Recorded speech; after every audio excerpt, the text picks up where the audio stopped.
So Pittsburgh played Kansas City close there for a little while. Obviously, the T.J. Watt scoop and score was absolutely electric. He felt his presence throughout the entirety of the first quarter and into the second quarter. The batted ball turned into an interception to prevent Kansas City from scoring. The defense had the Chiefs punting or turning the ball over almost every drive. It was a really good start to the game for Pittsburgh, at least defensively. On offense, kind of the same old, same old. A lot of 3-and-outs, a lot of punts, a lot of Presley Harvin. And the issue is that just is not sustainable against a team like Kansas City. I understand this Kansas City team is not as explosive as they have been the past couple of years, although you probably wouldn't know that after watching tonight. They are not the same offense they've been the past 2 or 3 years. But Pittsburgh's defense just kind of collapsed in the second quarter. I expected it at some point to give way to a barrage of points. You know, I went into this game, and I always try to approach Steelers games with a kind of realistic mindset. And the realistic mindset for this game was, yeah, Pittsburgh can make it close for a little while, but they're probably going to get beat and beat badly. I think the spread was 12.5 points. I had a buddy asking me what should he do with that. He bet, I told him bet Kansas City to cover 12.5, and they did. Obviously, they got 21 points on Pittsburgh in this game, 42-21 final score. The defense just kind of fell apart quicker than I expected, and in a more complete way than I expected. In the second quarter, Kansas City just pours on after a scoreless first quarter. Pittsburgh comes out, they get that epic scoop and score by T.J. Watt. Don't tell me T.J. Watt's not the defensive player of the year. He absolutely is for what he means. So Pittsburgh actually held a lead in this game briefly. And I say briefly because it really didn't last that long. Kansas City comes out, and again, in that second quarter, 21 points, just pouring it on. They got a touchdown right before halftime. There was just an absolute backbreaker, like a 48-yard touchdown to Travis Kelce. And I don't think Pittsburgh at that point was going to come out in the second half and figure things out and be able to win the game anyways. But that touchdown right before halftime was just a death blow. Because Kansas City, and I'm reading out the times here when they scored in the second quarter, 5 minutes and 50 seconds left in the second quarter, they scored. That's the first touchdown. 1:55 left in the second quarter. That's the second touchdown. 22 seconds left in the second quarter is the third touchdown. So within the span of 6 minutes, they totaled 21 points. And so defense totally fell apart. There were guys running free in the secondary left and right. The corners, I know Hayden got beat bad one time. Sutton got beat bad a couple times in this game. Jerick McKinnon was the dude for them coming out of the backfield, just getting like 10 yards whenever he wanted and like swing passes out of the backfield. It was kind of disappointing to see. And they actually ran the ball pretty well too, all things considered. They didn't run the ball very often, but they ran it well when they did. Tyreek Hill didn't have a big game, which is kind of nice. He had one reception for 31 yards and 4 receptions after that for 26 yards. It's really not a bad job handling him. The issue is just the big plays left and right. Travis Kelce, the 48-yard touchdown before halftime, I talked about that already. He had over 100 yards for the game because we don't have a linebacker even close to capable of covering Travis Kelce. We know that our linebackers in coverage are problematic. And putting a slot corner on him just is not an effective way of doing things. Jerick McKinnon, 81 receiving yards. I told you he was getting whatever he wanted out of the backfield. The issue, though, was the big plays. The Travis Kelce touchdown, 23-yard pass to Jerick McKinnon, 29-yard to Demarcus Robinson, 31-yard to Tyreek Hill, 41 yards to McCole Hardman, 15 yards to Byron Pringle. Those are all the longest receptions those guys had in this game. And on the other side for Pittsburgh, the longest reception was 22 yards for James Washington. Washington, by the way, made some really nice catches. Only 2 receptions in the game. Both of them, very nice. I wish he did it more during the regular season. I wish Claypool did more of what James Washington did in this game regularly, because he doesn't. But he's supposed to. The big plays were the ultimate backbreaker. Pittsburgh couldn't run the ball with any ounce of effectiveness. That's not really shocking. It's nothing really new. This offensive line has been horrendous throughout most of the year, which is why I was kind of disappointed they didn't address the offensive line more effectively in this past draft. Though, 2 rookies, Dan Moore Jr., Kendrick Green, time to grow, time to learn. And they're going to have to, but they want to continue to play. But overall, last game of Big Ben Roethlisberger's career, most likely. Even if he says he wants to come back next year, I don't think Pittsburgh will bring him back. Just because, guys, you have to understand. There are people on Twitter who are Steelers fans who still believe Ben could start for half the teams in the NFL. That's just not true. It's just not true. The dude can't put a ball accurately downfield for the most part beyond 15 yards.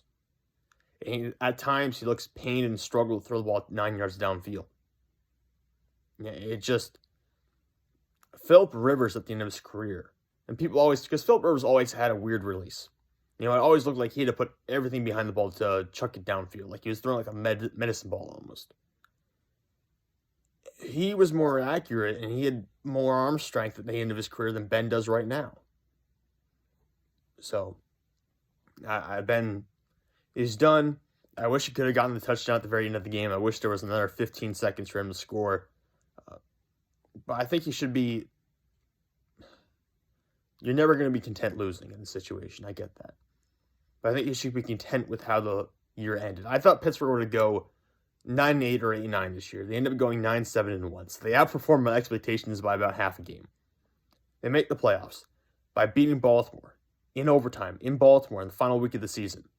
That's how Ben's going to be remembered for that game. That was a fantastic way to go out in the regular season. And to be honest, you're going to have to lose in the playoffs at some point unless you win the Super Bowl. And this was not a team capable of winning the Super Bowl this year. Just wasn't.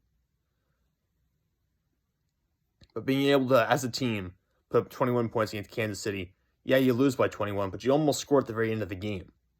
And we've seen some worse blowouts this weekend. Just look at what happened to New England.